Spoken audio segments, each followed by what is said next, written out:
Dans cet exercice, on souhaite vérifier la concentration d'une solution d'acide chlorhydrique en réalisant un titrage avec un suivi pH métrique. Tout d'abord, dans la première question, on nous demande de faire le schéma du montage. Donc nous avons ici la burette graduée. Nous avons ici la solution titrante, donc, qui est une solution de soude de concentration CB. Nous avons ici notre sonde pH métrique qui est reliée donc au pH mètre, sortie vers le pH mètre.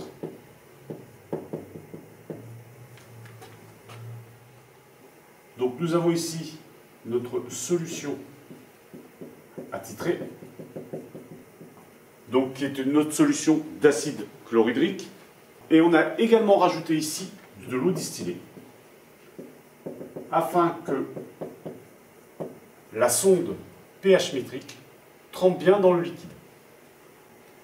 Ce n'est pas gênant de rajouter de l'eau distillée car on va doser une quantité de matière. Donc bien sûr ici c'est mon bécher qui est là. Nous avons ici un barreau aimanté afin d'homogénéiser la solution lors du titrage. Et enfin nous avons ici bien sûr notre agitateur magnétique.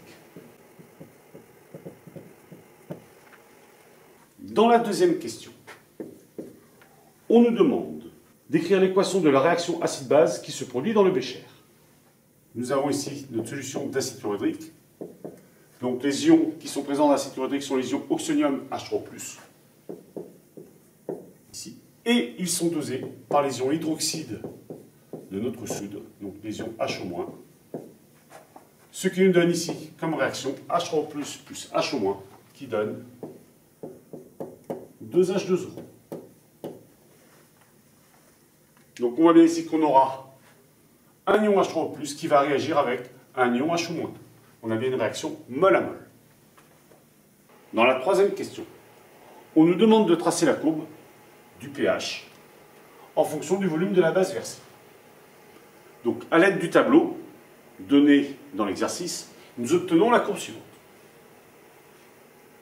Dans la quatrième question, on nous demande de déterminer le volume à l'équivalence que l'on notera VE. Pour cela, on va utiliser la technique des tangentes parallèles. Donc, dans un premier temps, on va tracer la première tangente. Ici, donc, à ce niveau-là. Comme ceci. Ensuite, nous allons tracer la parallèle à cette tangente, de la manière suivante.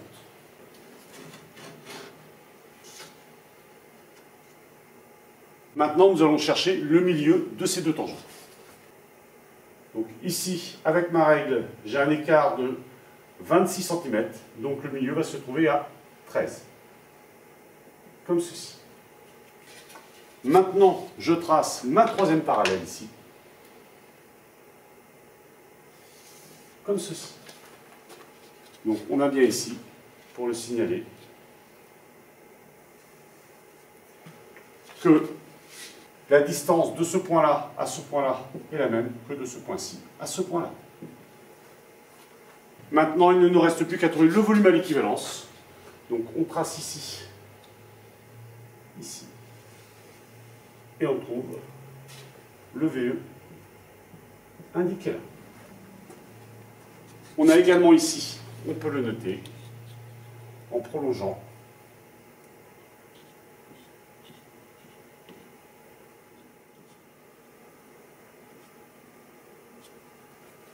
et on trouve également ici le pH à l'équivalence.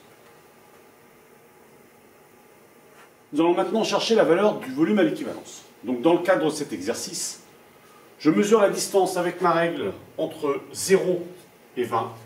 Et là, je trouve une valeur de 106 cm, qui équivaut à un volume de 20 ml. Et entre 0 et VE, je mesure une valeur de 101 cm. En réalisant le produit en croix, 101 fois 20 divisé par 106, on trouve une valeur de 19,1 ml pour le volume à l'équivalence. De même, nous allons faire la même chose pour le pH à l'équivalence. Donc, entre 0 et 10, nous avons une distance de 41 cm. De même, nous mesurons ici à la règle entre pHe et 0. Donc ça nous donne ici une valeur de 29 cm. Donc également, en faisant le produit en croix, 29 fois 10 divisé par 41, cela nous donne une valeur de 6,8. Donc le pH à équivalence vaut 6,8. Dans la cinquième et dernière question, on nous demande de trouver la valeur de la concentration en acide chlorhydrique. À l'équivalence, les réactifs sont introduits en proportion stoichiométrique.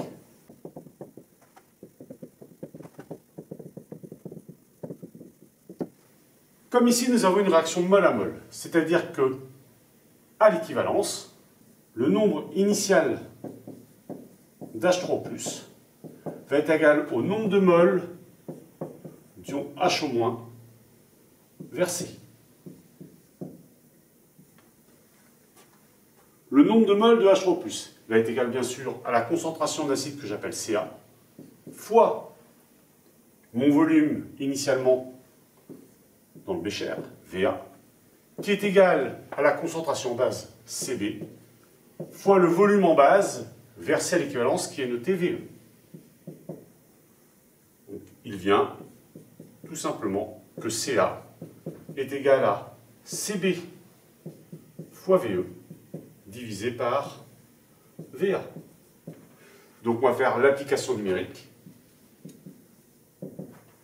Donc Ca est égal à donc Cb 1,010-1 fois Ve, qui est de 19,1 ml, divisé par 20,0, qui est le volume en millilitres de ma solution d'acide. Ce qui nous donne numériquement 9,6 fois 10 puissance moins 2 mol par litre en acide chlorhydrique.